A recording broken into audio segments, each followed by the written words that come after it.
საღამომშვიდობის მეგობრებო, მოგესალმებით. მოკლედ ტრადიციული ჩემი ბლოგი, რომელიც ეძღვნება ახლო აღმოსავლეთში მიმდინარე ომს და ამ ომს ირგვლივ განვითარებულ მოვლენებს მინდა შემოგთავაზოთ. მოკლედ ეს დღეები არის მესამე დღე არ გამიკეთებია ბლოგი, რადგან როდესაც 4 აპრილს გავაკეთე ბლოგი, ძალიან საინტერესო მოვლენები განვითარდა მას შემდეგ და ამ ყველაფერს ჭირდებოდა რაღაც დროით, ესე რომ ვთქვათ, დალუდება მოვლენების განვითარებას, რომ საბოლოო ჯამში რაღაც ცოტა შემაჯამებელი ანალიზი გამეკეთებია ამ ყველაფერთან დაკავშირებით, იმდენად სწრაფი იყო ეს ყველაფერი, რაც ხდებოდა. გულისხმობ ირანში ჩამოგდებულ ავიაციას, ბოლო ბლოგი ზუსტად ამ ყველაფერს ამერიკული ავიაციის კატასტროფას ეძღვნებოდა, რომელიც მქონდა 4 აპრილს გაკეთებული, იქ დაკარგული იყო ერთი პილოტი, მიმდინარეობდა სამძებრო ოპერაციები, მეორე მხრიდან შეპყრობის ოპერაციები და მოკლედ ეს ყველაფერი სანამ არ გადაივლიდა, გადავწყვიტე რომ დავლოდებოდი მოვლენების განვითარებას, რომ რაღაც ფორმის ანალიზი გაგვიკეთებია ამ ყველაფერთან დაკავშირებით, იმიტომ რომ ომის პერიოდში ყველაფერი ტყუილია, რაც ვრცელდება ოფიციალური ინფორმაციებით, არაოფიციალური ინფორმაციებითაც და აი ამ ბლანტ ინფორმაციულ ნაკადს ჭირდებოდა დახვეწა. მეტნაკლებად დღეისთვის უკვე 7 აპრილია ეს ყველაფერი დაიხვეწა, ერთი მხრიდან, მეორე მხრიდან გამოჩნდა ის თუ რეალურად მეტნაკლებად რა მოვლენები ვითარდებოდა და დღეს მინდა შემოგთავაზოთ ამ ყველაფრის ანალიზი. სანამდე უშუალოდ საკითხებთან დავიწყებთ ეს საუბარს, მინდა გთხოვოთ ჩემს მაყურებლებს, ვინც არ უყურებთ, ვისაც არ აქვს გამოწერილი ბლოგი, გამოიწეროთ და ვისაც გაქვთ გამოწერილი ასევე მოიწონოთ გვერდი, იმიტომ რომ ეს გავრცელებას ხელს უწყობს და აი ამ ცრუთა ქვეყანაში, სადაც საინფორმაციო ნაკადი არის თავიდან ბოლომდე ტყუილის, იქნება რაღაც ფორმით ადამიანებამდე მივიტანოთ სიმართლე. ოპერატიულად ინფორმაციების გავრცელებისთვის კიდე გამოიწერეთ ჩვენი Telegram არხი, ლინკი იქნება აღწერილობაში, ვიდეოს აღწერილობაში. ასევე შეგიძლიათ QR კოდით სკანირება გაუკეთოთ, კუთხეში მითითებული არის და პირდაპირ აღმოჩნდებით Telegram არხზე ჩვენ ჯგუფში, სადაც ძალიან საინტერესო მოვლენები ვითარდება. მოკლედ დავიწყოთ პირველ რიგში აი ამ დღეების მანძილზე განვითარებული მოვლენებით. პირველი, რაც ძალიან მნიშვნელოვანი მოვლენა იყო ის, რომ ამერიკის შეერთებულ შტატებში მიიღეს სამხედრო ბიუჯეტი, რომელიც პრაქტიკულად მეორე მსოფლიო ომის მერე, ცივი ომის პერიოდშიც კი არ ყოფილა მიღებული, რაღაც ტრილიონ ნახევარი სამხედრო ბიუჯეტი არის. ფაქტია, როდესაც სახელმწიფო ზრდის დანახარჯებს, ამით ესეთი დიდი სახელმწიფო უახლოეს მომავალში მშვიდობა ნამდვილად არ არის მოსალოდნელი. და აქ არის ერთი ძალიან საინტერესო მომენტი ამ ახალ მიღებულ ბიუჯეტში, 1 თეთრი, 1 ცენტი, მოდი ასე ვთქვათ, არ არის გათვალისწინებული უკრაინისთვის და უკრაინის ომისთვის დახმარება, ის რაც აქამდე პრაქტიკულად უწყვეტ რეჟიმში მიედინებოდა, თუმცა ეს ჯერჯერობით 100% არ შეიძლება ამ ყველაფრის თქმა, იმიტომ რომ ეს არის პროექტი, რომელიც წარდგენილია კონგრესს და ვნახოთ თუ რაიმე ცვლილებები შევა. დიდი ალბათობით არანაირი ცვლილებები შეიძლება შევიდეს, მაგრამ რაც შეეხება უკრაინელების მიმართ, არანაირი ესე რომ ვთქვათ, წყალობა არ არის მოსალოდნელი უკრაინის ომთან დაკავშირებით ტრამპის ესა რა ქვია, განწყობა საკმაოდ ცნობილი არის, მით უმეტეს, როდესაც ახლა თავადაც ომში იმყოფებიან და ძალიან აკლიათ ის შეიარაღება, რომელიც თავის დროზე უკრაინისთვის იქნა გადაცემული ბაიდენის ადმინისტრაციის მიერ, ტრამპმა ეს არაერთხელ განაცხადა. ასევე ძალიან საინტერესო მომენტი არის ის, რომ ორმუზის სრუტე, რომელიც ორმუზის სრუტეზეც ამდენი ხანი იყო საუბარი, გაიხსნება, არ გაიხსნება, პრაქტიკულად ირანმა დაამყარა თავისი კონტროლი სრულად და დააწესა რეჟიმი, რომელიც რეჟიმითაც იქნა მიმდინარეობს ამ მომენტშიც ნაოსნობა ორმუზის სრუტეში ეს არის შემდეგნაირი ფორმატი. პირველი ეს არის მტრების ტრული სახელმწიფოების ხომალდები, რომელი ხომალდებიც არის ირანის სამიზნე და მათზე არათუ გატარება, არათუ რამე პირდაპირ ჩაძირვა არის მითითებული. ეს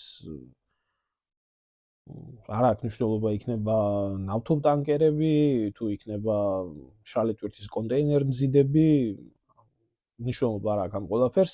ისინი არის სამიზნე.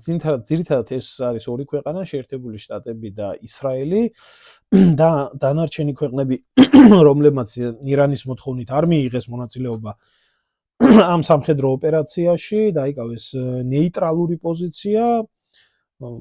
იგივე ვთქვათ საფრანგეთმა, იგივე იაპონიამ, მათი ხომალდები სპეციალური რეჟიმით, რომელიც რეჟიმიც ირანს აქვს დაწესებული უსაფრთხო კორიდორის გავლით, რაც ჯდება 2 მილიონი დოლარის ეკვივალენტი იუანებში, იქნება გადახდილი და უპრობლემოდ ისინი ნაოსნობენ გადიან, ეს დღეებია ფიქსირდება ამ ხომალდების გავლა და მესამე ეს არის მეგობარი ქვეყნების ხომალდები, რომლებიც ყოველგვარი გადახდის გარეშე ორმუზის სრუტეს გაივლიან და არანაირი პრობლემა არ ხდება. თითქმის ანალოგიური რეჟიმი, თუმცა ჯერ არანაირი გადასახადი არ არის დაწესებული, მაგრამ მტრული და მოკავშირე ხომალდების ამბავი მოქმედებს ბაბელმანდების სრუტეში, რომელსაც ჰუსიტები აკონტროლებენ. ეს რეჟიმი, რომელიც ძალიან საინტერესო იქნა ფორმირებული ამ ომის შემდეგ, იქნა დაწესებული. პარალელურად ვხედავთ ჩვენ ტრამპის განცხადებებს, რომელიც ახლა სანამდე ჩავწერდი ამ ყველაფერს, მანამდე იქნა გაჟღერებული, რომ ეს რომ ამაღამ მოკვდება და ვეღარასდროს დაბრუნდებაო, მთელი ცივილიზაციაო, ეს ადამიანი ალბათ საერთოდ გადავიდა ჭკუიდან. რა განცხადებებს აკეთებს და რა დროს რას გულისხმობს, კაციშვილმა არ იცის, ახლა მთელ ცივილიზაციას ემუქრება გასანადგურებლად. არ ვიცი რას გულისხმობს, ცოტა ტრამპის განათლების საკითხი ცოტა პრობლემური არის. ქვეყნების სახელებს ვერ იმახსოვრებს, იგივე აზერბაიჯანი სომხეთის მიმართებაში ქვეყნის სახელი ვერ გაიხსენა, ასე რომ არ ვიცი რას ფიქრობს, თუმცა მანამდე ვრცელდებოდა ინფორმაცია, რომ ტრამპი ბოლო 2 დღეს კატეგორიულად ითხოვდა ორმუზის სრუტის გაახსნას და თავისი კაპიტულაციის პროგრამის თავზე მოხვევას ირანთან დაკავშირებით, რომ 48 საათი გავა და გავანადგურებთ, ეხლაც არის საუბარი იმასთან დაკავშირებით, რომ დაიწყება ირანის ენერგეტიკული ინფრასტრუქტურის დაბომბვა ისრაელიდან და შეერთებული შტატების მხრიდან. მივადევნოთ თვალყური ამ ყველაფერს. ასევე გავრცელდა გუშინ ინფორმაცია, რომ 45 დღიანი ცეცხლის შეწყვეტის რეჟიმი შესთავაზა ტრამპმა ირანს, მაგრამ ირანმა კატეგორიულად უარყო ასეთი ცეცხლის შეწყვეტის რეჟიმი და რა თქმა უნდა საბრძოლო მოქმედებებს აწარმოებს, რომელი საბრძოლო მოქმედებებიც არანაირად არ შეიძლება იქნას აღქმული, რომ რაღაცა შეერთებული შტატები რაღაც წარმატებას აღწევს მიუხედავად იმ დიდი ნგრევისა და იმ დიდი მსხვერპლისა, რაც ირანში ხდება, თავადაც კატასტროფული მდგომარეობა გააჩნიათ. მოკლედ ეს დღეები არის ვრცელდებოდა ინფორმაცია იმის შესახებ, რომ გენერლები, რომლებიც იქნა განთავისუფლებული და მეორე მხრივ როგორც ინფორმაცია გავრცელდა თავად ამ გენერლებმა 12-მა გენერალმა დაწერა განცხადება და წავიდა, რადგან პასუხისმგებლობის აღება არ უნდათ იმ მოვლენებზე, რა მოვლენებიც არის ახლო აღმოსავლეთში მოსალოდნელი. 1000 რაღაცა ისმის შეიძლება თვითონ ომის მინისტრის შეცვლა მოხდეს. ეს ყველაფერს აჩვენებს, რომ ამერიკელებს რა მდგომარეობა გააჩნიათ, თუმცა პარალელურად 1000 ლეგენდები, 1000 პიარი იქმნება და ზუსტად დღეს შევეცდებით ამ სადესანტო ოპერაციის, სამაშველო ოპერაციის მითებს მეტნაკლებად შევეხოთ, მეტნაკლებად მოახდინოთ ამ ყველაფრის, ესე რომ ვთქვათ, სისრულე, რაღაც ნათელის შეტანა ამ ბურუსით მოცულ პროპაგანდისტულ ამბებში, ამიტომ ეს გენერლების გადადგომა კიდევ ერთხელ აჩვენებს იმას, რომ რატომ იყვნენ შეერთებული შტატების გენერალიტეტი წინააღმდეგი ამ ომის და ზოგადად იმას, რასაც ტრამპი გეგმავდა. ამას უფრო შემდეგ აუცილებლად გადავალთ რუკაზე, რუკის რეჟიმში განვიხილავთ ამ ყველაფერს, თუ რუკაზე რა ხდებოდა და როგორ ხდებოდა, თავადაც ბევრი შეკითხვები გაგიჩნდებათ და ლოგიკა, რომელი ლოგიკაც უნდა იქნას აწყობილი ახლა ვიდეობლოგის პროცესში, აუცილებლად თქვენ თვითონაც ჩაწვდებით. მოკლედ, დავიწყოთ, ესე იგი, სამაშველო ოპერაციებთან დაკავშირებით საუბარი. მას შემდეგ, რაც იქნა პილოტი ჩამოგდებული იქნა F-15 არწივი. ეს არის ამ ოპერაციის მიმდინარე პროცესებში ოფიციალურად დაკარგული ამერიკული ავიაციის სია, რომელიც შემდეგნაირად გამოიყურება F-15 იგლი, რასაც ოფიციალურად ამერიკის შეერთებული შტატები აღიარებს, F-15 იგლი A-10 მოიერიშე. ესე იგი, აქ არის ასევე ჰერკულესები, ტვირთის მზიდავი ჰერკულესები, რომელიც თბილისში იყვნენ რამდენიმე დღის წინ ჩამოფრენილი, რომელიც გამოიყენება გადაზიდვა-გადმოზიდვისთვის 2 ცალი და განსაკუთრებით დააკვირდით ამას, იმიტომ რომ შემდეგში ნახავთ თუ ამ თვითმფრენებების დანაკარგს საერთოდ რა კავშირი ჰქონდა სამაშველო ოპერაციებთან.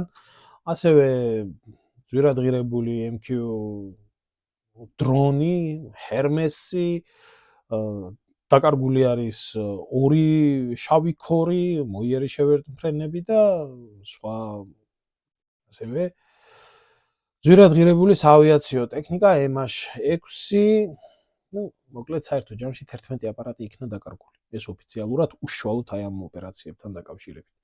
და როდესაც ეს ოპერაციები ხორციელდებოდა, ჩართული იყო აი ამ ზონაში, ამ ოპერაციების განხორციელების ზონაში იყო დაახლოებით 150 თვითმფრინავი, ზოგი 130 ამბობს, ზოგი 150 ამბობს, მომიტევეთ, შეიძლება 100-ია, შეიძლება ესე, ზუსტად არავინ არ იცის, მაგრამ გამანადგურებლების და საფრენი აპარატების მონაწილეობა იყო კოლოსალურად დიდი.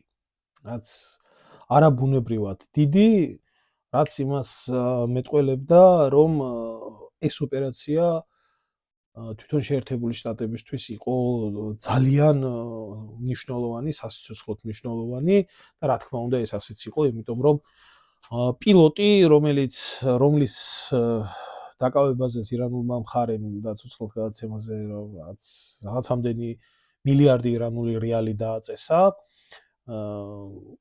იქნებოდა ტრამპისთვის კატასტროფული დარტყმა და საერთოდ შეერთებული შტატების არმიის იმიჯისთვის, როდესაც მას აჩვენებდნენ თუ ირანული მხარე დაკავების შემდეგ როგორ დააკითხავდა, რას გაუკეთებდა და ესე შემდეგ.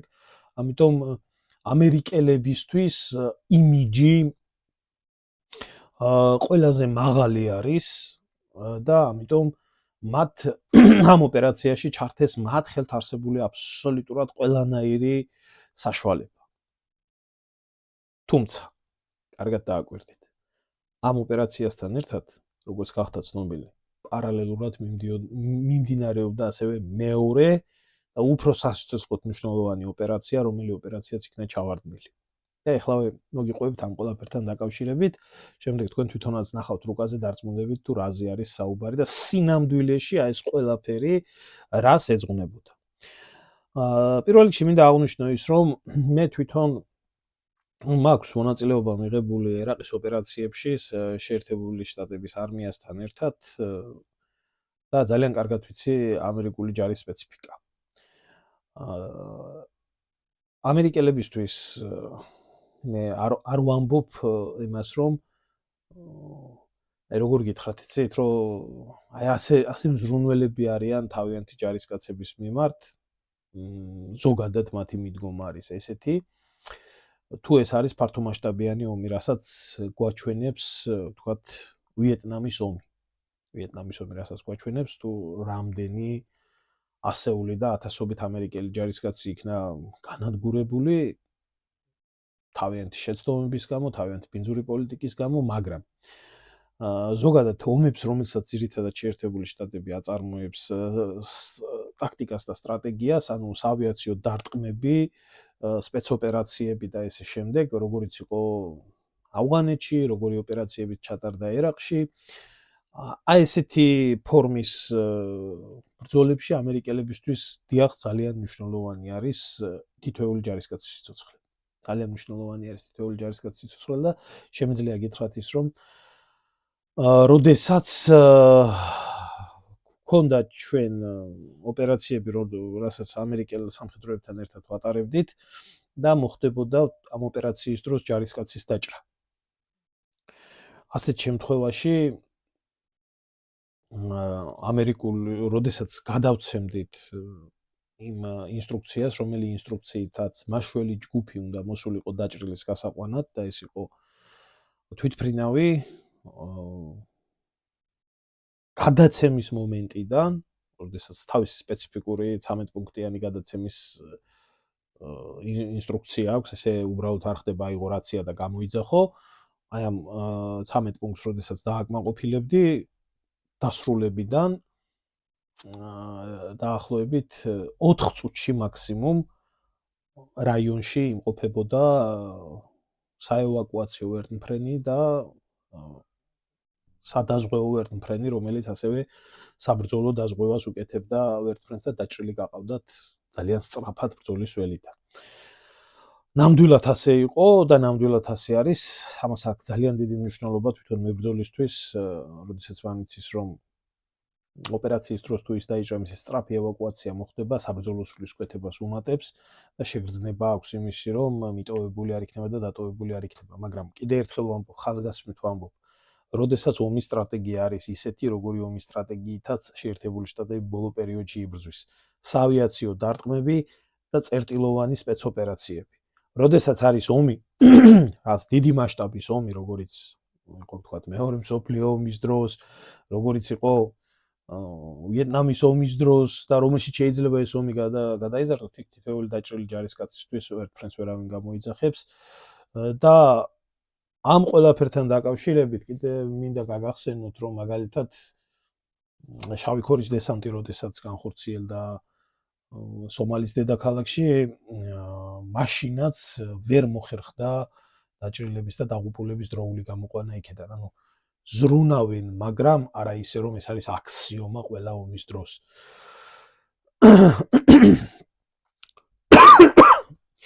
ახლა დღეს ჩვენს რეალობაში რასთან აგვაქვს საქმე? დღეს ცამდა ქვეყანამ ატეხა ის, რომ მოკლედ ერთი ჩამოგდებული პილოტისთვის ამხელა ხარჯი იქნა გაღებული და აი ეს არის ამერიკა, რომ თავის მებრძოლებს არსად არტოვებს, ამხელ 11 აპარატს შეწირავს იმისთვის, რომ ერთი პილოტი იქნას გადარჩენილი და მიმდინარეობს ეს პროპაგანდა და მიმდინარეობს მოკლედ ტვენი აქვს წაღებული რა. მინდა გითხრათ, რომ ეს აბსოლუტური სისულელე. აბსოლუტური სისულელე არის, აქ სულ სხვა რაღაცასთან არის საქმე. კიდე ერთხელ მინდა ვთქვა, აქ არის იმიჯთან საქმე. ზოგადად ეს ომი საერთოდ უაზროდ დაწყებულია და უაზრო დაგეგმარებაში, ამას თვითონაც აღიარებენ, მაგრამ აქ არის იმიჯთან საქმე და პარალელურად მიმდინარე ოპერაციებთან, რომელსაც ახლა აგიხსნით მე თქვენ თუ სინამდვილეში რაც ხდებოდა ამ პერიოდის მანძილზე. მოკლედ. მას შემდეგ რაც რაიონში იქნა ჩამოგდებული ამერიკული ხომალდი და ერთი პილოტი იქნა გაყვანილი და მეორეს გაყვანა ვერ მოხდა, იმიტომ რომ ძალიან ძლიერი აქტიურობა იყო ადგილზე, თვითონ ირანელი სამხედროების, ადგილობრივი მოსახლეობის, ასევე თვითონ ირანული სპეცდანიშნულების რაზმების და იძულებული გახდნენ, რომ ერთი გაიყვანათ და მეორე დაეტოვათ და დაახლოებით 48 საათის მანძილზე არავინ არ იცოდა ამ პილოტის მდგომარეობა. შემდეგ გაცხადებული იქნა, რომ ჩატარდა წარმატებით ოპერაცია და გამოყვანილი იქნა ერთი პილოტი და აი ის ერთი დარჩენილი პილოტიც და ამ ოპერაციაში იყო მიზიდული შეერთებული შტატების მხრიდან 100-მდე სამხედრო, იქნა მიზიდული ტექნიკა და მიზიდული იქნა, რაც ძალიან საინტერესო არის. აი ეს თვითმფრინავები, ჰერკულესები, რომლებიც თბილისში იყო ჩამოფრენილი და ადამიანს უბრალოდ გაგიჩნდება კითხვა რა ისაქმებოდა აი ამ თვითმფრინავს ირანის შუა გულში, ამას რუკაზე ნახავთ, იმიტომ რომ ეს არ არის სწრაფი თვითმფრინავი, მარტივად არ არის შესაძლებელი მან გადალახოს მოწინააღმდეგის საჰაერო თავდაცვა, რომელიც F-15-ებს აგდებს, რომელიც F-35-ებს აზიანებს და ესე შემდეგ. როგორ მოხდა ეს სატრანსპორტო და ამდენი მძიმე ტვირთის გადამზიდი თვითმფრინავი ამ რაიონში და საერთოდ რა ესაქმებოდა და ეს არ არის ვერტმფრენი, ეს არის თვითმფრინავი, რომელსაც ჭირდება ასევე საკმაოდ განვითარებული აეროდრომი, რომელი აეროდრომზეც მოხდება დაჯდომა და იქიდან გაფრენა. ამ ხრივ ხაზგასმით მინდა ერთი რაღაცა აღვნიშნო. ამერიკული ავიაციის ერთ-ერთი არ ვიცი ეს მინუსად შეიძლება ჩაითვალოს თუ უბრალოდ სტანდარტად არის ის, რომ საერთოდ ამერიკულ ავიაციას თვითმფრინავებს აეროდრომებთან მიმართებაში აქვთ ძალიან ფაქიზი დამოკიდებულება, ჭირდებათ ძალიან სუფთა გაწმენდილი აეროდრომები და მასზე დაჯდომაც და მასზე აფრენაც არის ძალიან რთული ამერიკული ავიაციისთვის, თუ არ არის აეროპორტი მოყვანილი, აეროდრომის ასაფრენი ბილიკი თავის მდგომარეობაში განსხვავებით საბჭოთა ავიაციიდან. ამას აქვს თავისი სტანდარტები, ამას აქვს თავისი სპეციფიკა და ამაზე შეგვიძლია ცალკე ვისაუბროთ, მაგრამ აი ეს ნაწილი არსებობს, რამაც აი ამ ოპერაციის დროს ძალიან კარგად იჩინა თავი. ბუნებრივია, ჩნდება კითხვა, რომ პილოტის გადასარჩენად, ერთი პილოტის გადასარჩენად რა საჭირო იყო ორი ჰერკულესის, აი როგორც ხედავთ, ორი ჰერკულესის გაგზავნა, როდესაც გამოსაყვანი იყო ერთი ადამიანი და რომელსაც რა თქმა უნდა ვერტმფრენებიც ეყოფოდნენ. ეს თვითმფრინავები არ წარმოადგენენ, მათ არ გააჩნიათ იარაღი, მათ არ შეუძლიათ მიზნების განადგურება, მხოლოდ და მხოლოდ ტვირთის გადატანისთვის და გადმოტანისთვის გამოიყენება და რაში იყო, რა აუცილებლობით იყო გამოწვეული მათი ჩართვა ამ სამაშველო ოპერაციაში და მით უმეტეს ირანის სიღრმეში. რომლებიც მერე უკვე ვეღარ გამოიყვანეს უკან და რომლებიც, როგორც ვრცელდება ინფორმაცია, თავადვე ააფეთქეს და ეს აფეთქებული თვითმფრინავები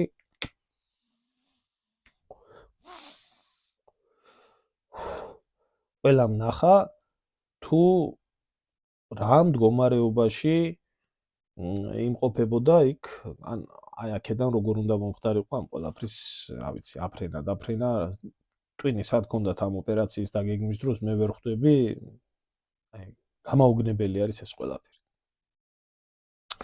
როგორც აღმოჩნდა, პილოტის გადარჩენის ოპერაციაში ჩართული ამერიკული სამხედრო მანქანა ამ ოპერაციის სახით გეგმავდა აი თავზე ხელაღებულ აი არ ვიცი რა გითხრათ, იცი? როგორ შეიძლება რომ ასეთ რაღაცამდე მივიდეს ადამიანის გონება, რომ მსგავსი რაღაცა მოინდომოს. თუმცა ვრცელდებოდა ამის შესახებ ინფორმაცია და ამერიკული მხარე ავრცელებდა ამ ინფორმაციას, რომ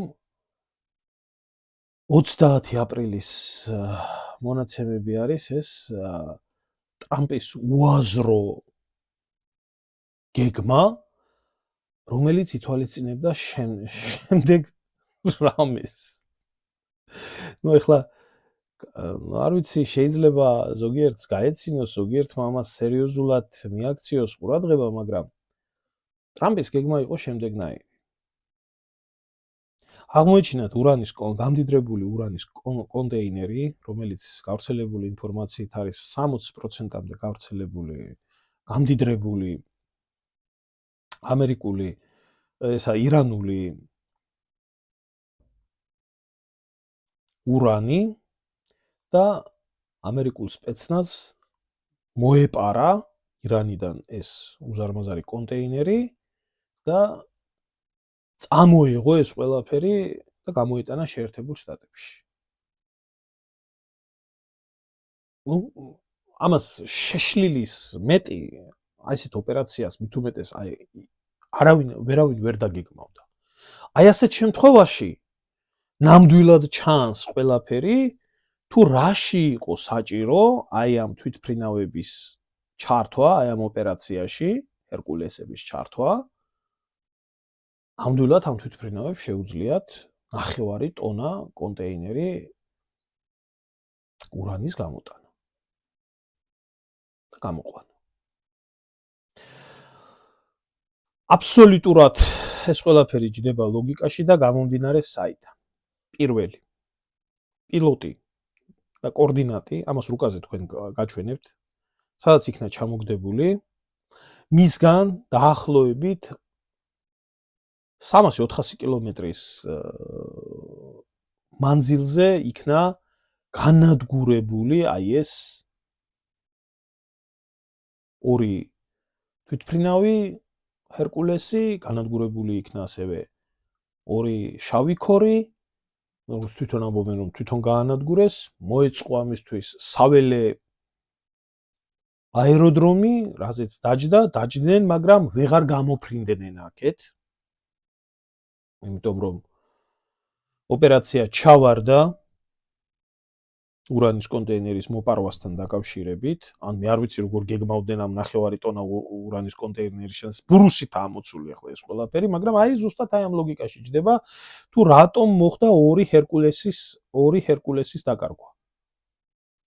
ეს ორი თვითმფრინავი ერთი პილოტისთვის არ იგზავნებოდა.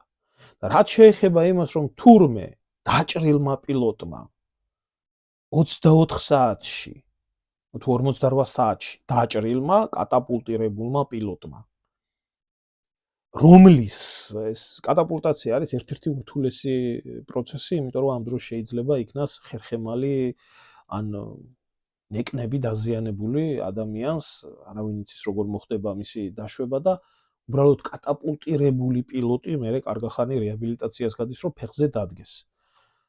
თუ წარმატებით განხორციელდა კატაპულტირება, ადამიანის ჯანმრთელობაზე ეს ძალიან მოქმედებს და გამორიცხულია, რომ ამ ადამიანმა 150 მილი გაიაროს იმისთვის, რომ ევაკუაცია გაკეთდეს.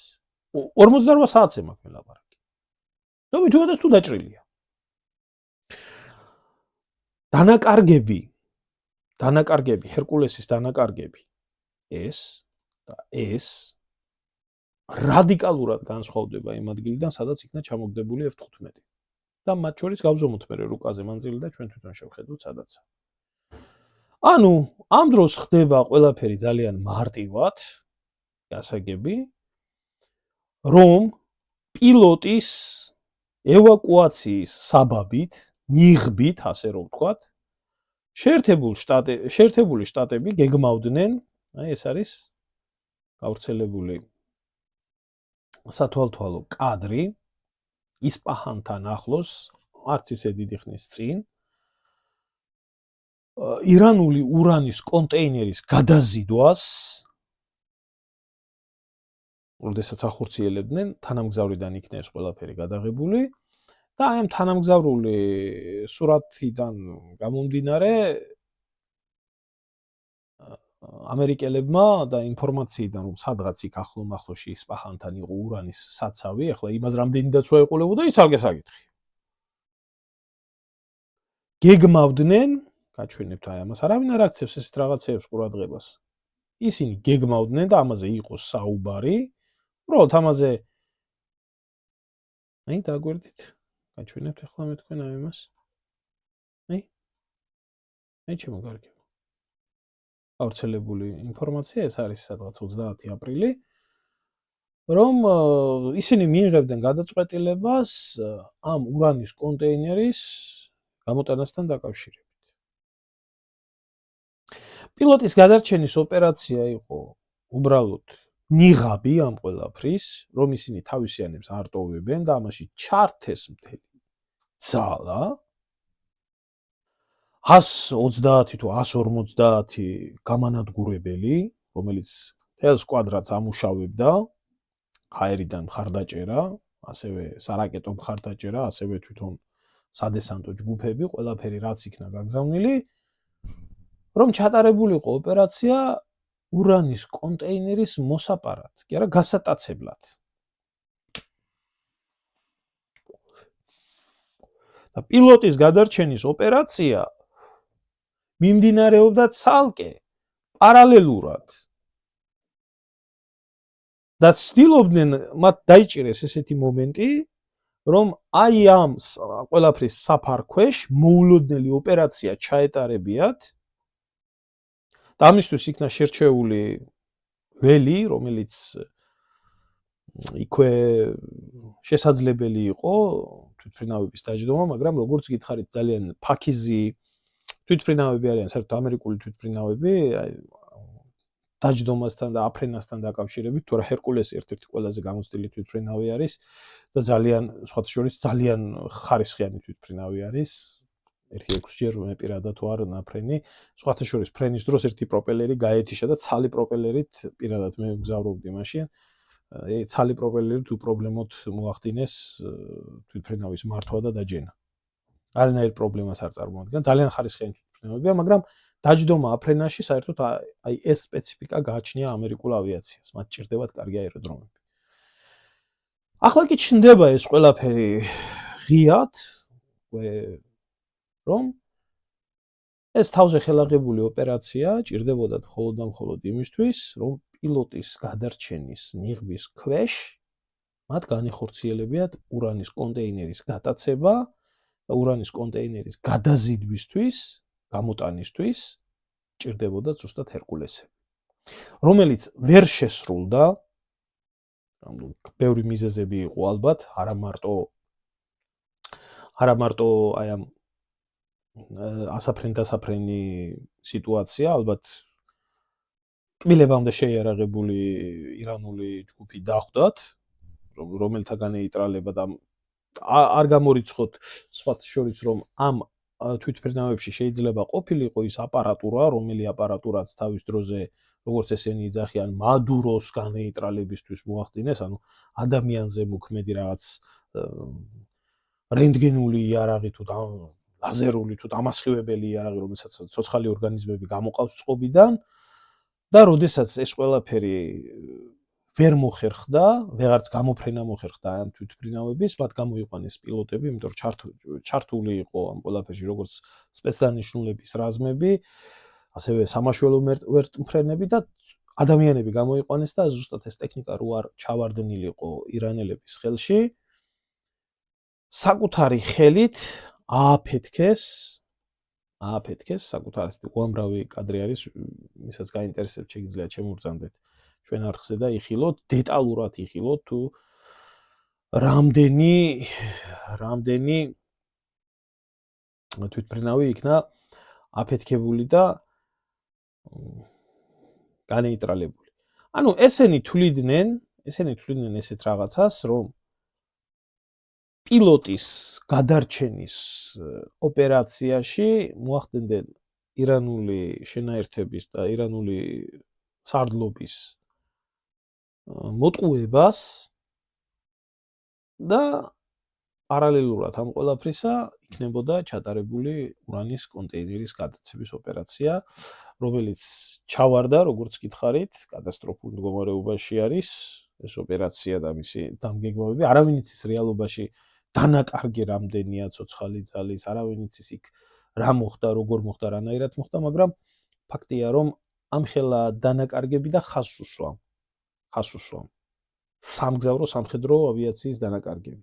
აი ეს არის კატასტროფა. და არანაირად ევაკუაციისთვის, ერთი ადამიანის ევაკუაციისთვის მათ სამხედრო სატრანსპორტო თვითმფრინავი არ ჭირდებოდათ. ასე რომ გავადრო და პერიოდულად ალბათ ამ ყველაფერთან დაკავშირებით აუცილებლად იქნება ყველაფერი ცნობილი, მეტი ინფორმაცია იქნება ხელმისაწვდომი. ახლა კი ის რაც გესაუბრეთ, გადავიდეთ უშუალოდ რუკაზე და უშუალოდ რუკაზე განვიხილოთ განვითარებული მოვლენები, ის მოვლენები თუ რა მოვლენებიც ვითარდებოდა აი ამ ბოლო 3 დღის მანძილზე. და გაჩვენებთ მე თქვენ იმ რაიონს, სადაც პილოტი იქნა ჩამოგდებული და იქ სადაც იქნა ეს ყველაფერი დაკარგული და თავადაც მიხვდებით, რომ ესა ასასწაული ბლეფი. და ეს წივილ-კივილი რომ ამერიკელებმა ერთი ოფიცრის გულისთვის, ერთი ჯარისკაცის გულისთვის ამხელა ხარჯი გაიღეს, ზუსტად აი ამ ყველაფრის გადასაფარად ჭირდებათ. ახლა გადავიდეთ მეორე ნაწილზე. მანამდე კი არ დაგავიწყდეთ არხის გამოწერა და გაზიარება.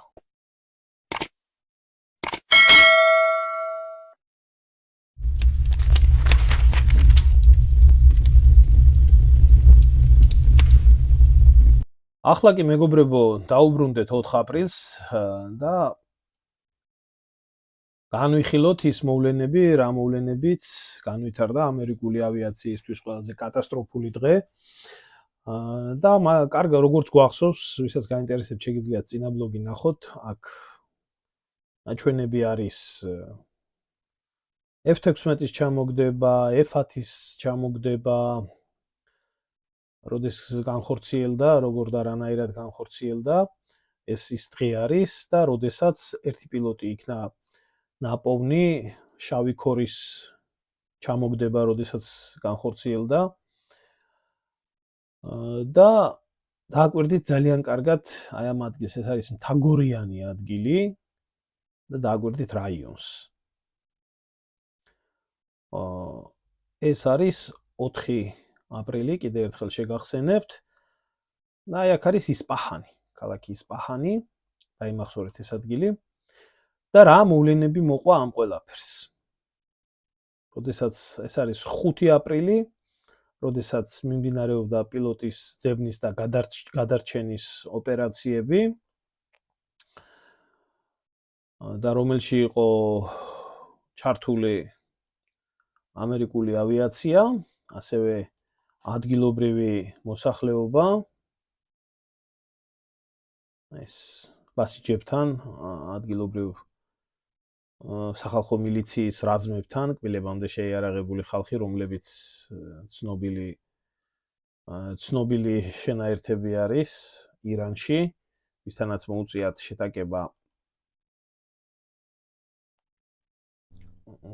და აქ გავრცელებული ინფორმაციით, ერთ-ერთი შავი ქორი იქნა ჩამოგდებული გადასატანის არაკეტო საზენიტო კომპლექსით, რომლებიც ბოლო დროს მასიურად შევიდა ირანის შეიარაღებულ ძალებში. აი ეს ადგილი არის, სადაც F-15-ის ერთი პილოტი მოძებნეს, შეწყვიტეს ოპერაცია და დანაკარგებით ამერიკელები გავიდნენ აი ამ რაიონიდან. აი ახლა დააკვირდით აი ამ რაიონს. და შემდეგ დააკვირდით აი ისპაჰანის რაიონს, სადაც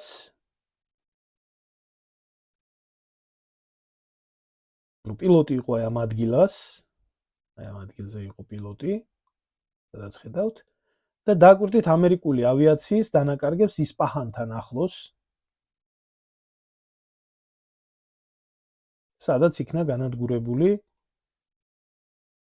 ამერიკული ჰერკულესები, სადაც იქნა განადგურებული შავი ქორი, მომდევნო შავი ქორი, უპილოტო აპარატები.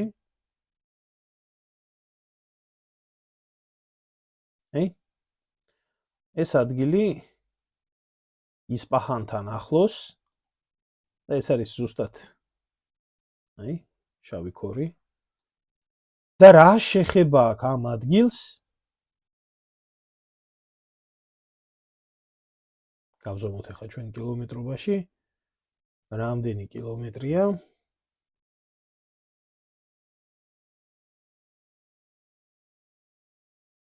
150 კილომეტრი არის საჰაერო მანძილი რთულ მთიან რელიეფზე იმ ადგილიდან, რომელი ადგილიდანაც იქნა გაყვანილი ერთი პილოტი. და მეორე პილოტი როგორც გვიმტკიცებენ, თურმე კატაპულტირებული, დაჭრილი, გაჭირვებული და შავდღეში ჩავარდნილი, თურმე აი ამ მთებში დააკვირდით ახლა. დააკვირდით როგორ მთაგორიან რელიეფზე არის საუბარი. აი ამ მთებში გაიქცა ჩრდილოეთით უფრო სიღრმეში, სადღაც 150 მილი გაიარა. ჩამოვიდა პირიქით, ესე იგი, თურმე უფრო შესამჩნევ ადგილზე და აი აქ მოახდინეს თურმე, აი ამ მიმართულებაზე მოახდინეს თურმე ამერიკელებმა მეორე პილოტის ოპერაციის ჩატარება, სადაც ამხელა ტექნიკა დაკარგეს აი ამ კვადრატში.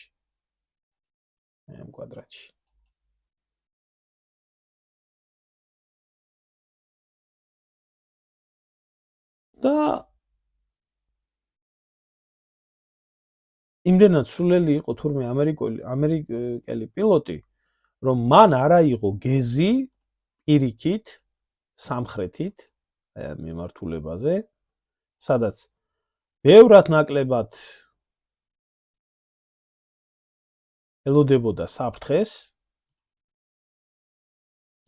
ელოდებოდა მას, სადაც დასახლებული პუნქტები ნაკლებად იყო, სადაც ირანულ არმიასაც ნაკლებად შეეძრო მოქმედება, რომელიც ასევე უფრო ახლოს იყო აი ეს დერეფანი, ამ მიმართულების დერეფანი, უფრო ახლოს იყო აი ამ ამერიკული ძალების დახმარებისთვის და წავიდა პირიქით ჩრდილო-აღმოსავლეთით. და თეორიაში შესაძლებელია, მაგრამ რეალობაში ეს ყველაფერი არის გამორიცხული.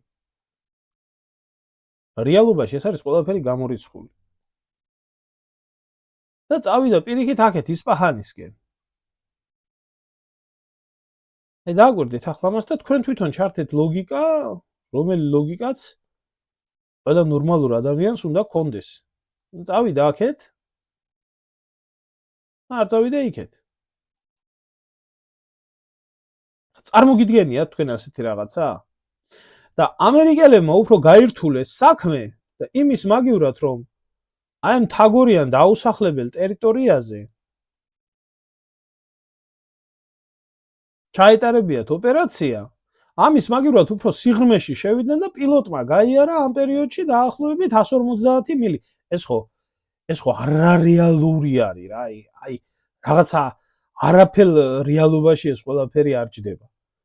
ფაქტია ის, რომ ამერიკელებმა ჩაატარეს ოპერაცია აქ, აი ამ ადგილზე, საიდანაც არავინ იცის ზუსტად სად იმყოფებოდა ამერიკელი პილოტი, სადღაც აი ამ ადგილზე იქნებოდა სავარაუდოდ, აი ამ კვადრატში შეუძლებელია ადამიანს გაივლო იმდენი მანძილი, რამდენ მანძილზედაც ესენი ლაპარაკობენ ახლა.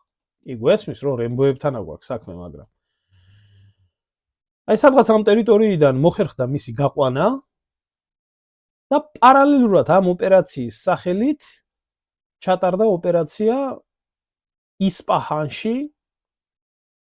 სადაც ეგულებოდათ საცავი, შეიძლება მართლაც იქ იყო, სადაც მოუხდათ შემდეგ თავისივე ხელით ერთი თვითმფრინავის, მეორე თვითმფრინავის, ვერტმფრენის განადგურება. არ ვიცი, ვისაც გჯერათ, აი ამ ოფიციალური ვერსიების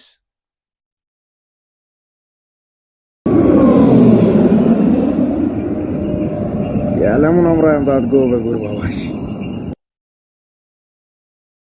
ეს ირანული თვითმფრინავი უნდა იყოს, თუ შეიძლება ამერიკული, არ ვიცი, ყოველ შემთხვევაში C29W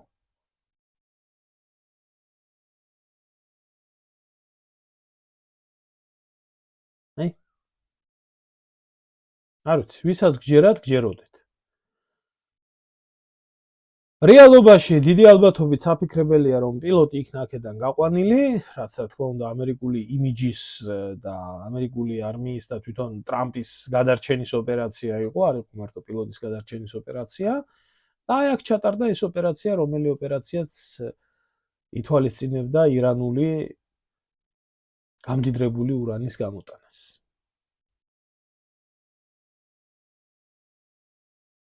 ახლა ეს 2 დღეა კი მიმდინარეობს ამ ყველაფრის შესახებ სხვადასხვა მითების შექმნა. მოკლედ ეს უკვე 6-ია მომდევნო დღე არის და უფრო გავრცელდა მტკიცებულება ამერიკული დანაკარგების შესახებ. ასევე ირანელები დაღუპულები.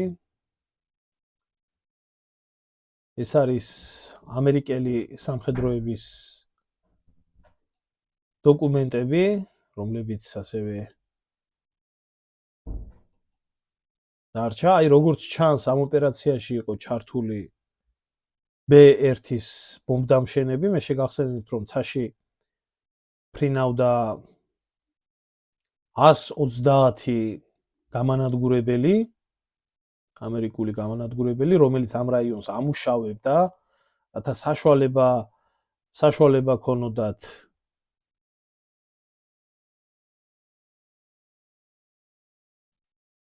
ამერიკელ სამხედროებს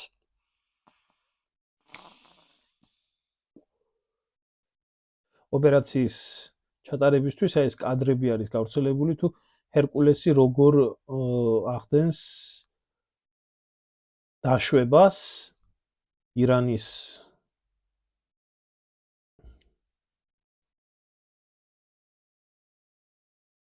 ტერიტორიაზე და აი როგორც ხედავთ ირანელი მეზენიტეები, რომლებიც ასევე ცეცხლს უხსნიან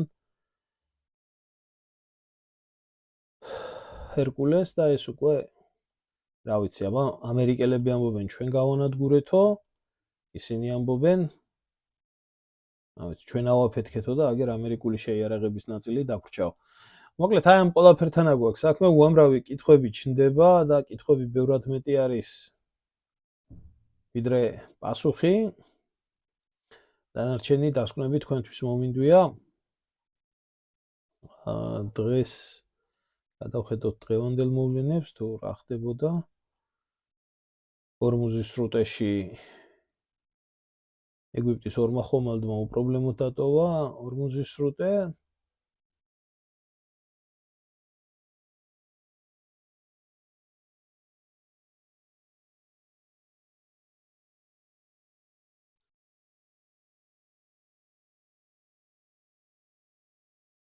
ასევე ერთი შემთხვევაა მომხდარი, რომელიც ალბათ ირანისთვის არასასურველ ხომალდს მოუვიდა. მიმდინარეობს ბრძოლები, ჩვეულებრივად იბომბება ჩვენი ძმა და მეგობარი ალაბარის ტერიტორია, რომლებიც ებრაელებთან გადიან კავშირზე, უფრო დაახლოებას ცდილობენ. როგორც იცით, გაერთიანებული ემირატები განსაკუთრებული დაბომბვის ქვეშ არის. მოკლედ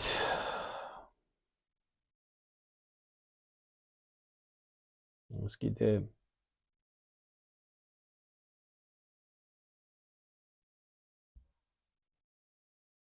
ხიდი, რომელი ხიდიც განაცხადა ირანმა, რომ მათი საქმეა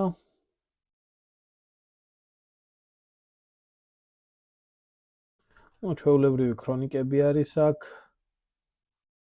კუვეიტის ბაზა, 15 ამერიკელი ჯარისკაცი დაჭრილი, ერაყის ტერიტორია, ირან-ერაყის ტერიტორია, აქაც ბრძოლები მიმდინარეობს. მოკლედ ბევრი დიდი და ვრცელი თემა არის, ძალიან საინტერესო თემა არის. ასევე იბომბება, რა თქმა უნდა, ისპაჰანი, ისა თეირანი, იბომბება სამოქალაქო ობიექტები, რომ მაქსიმალური ზარალი მიადგეს ირანის ხელისუფლებას, ხიდები, რომ რამენაირად ისინი დათანხმდნენ ტრამპის შემოთავაზებულ ცეცხლის შეწყვეტის შეთავაზებას, მაგრამ როგორც გითხარით, ჯერჯერობით არაპირები. მოკლედ ეს ყველაფერი ინფორმაცია დაიფილტრება, უფრო რეალური გახდება და რომ არ ავყვეთ ჩვენ ომის ტყუილებს, ჯობია დაფილტრულ რეჟიმში მივიღოთ ინფორმაცია, ეს კი როგორც გითხარით, აი ეს არის ეს 150 კილომეტრიანი ზონა ჩამოვარდნიდან ევაკუაცია და ევაკუაციის გზა და სინამდვილეში სადაც ჩატარდა და მოკლედ აი ამ საქმესთან აგვაქვს საქმე. დიდი მადლობა ყურადღებისთვის, მეგობრებო, დაგემშვიდობებით და მომდევნო ბლოგში უკვე დეტალურად განვიხილავთ თუ რა მოხდება ამ 2 დღის მანძილზე და როგორ იქნება ამერიკელების და ეპშტეინის კოალიციის მიერ ირანში წარმოებული ომის შედეგები. ახლა კი გემშვიდობებით და არ დაგავიწყდეთ მოწონება და არხის გამოწერა. დიდი მადლობა ყველას ყურადღებისთვის.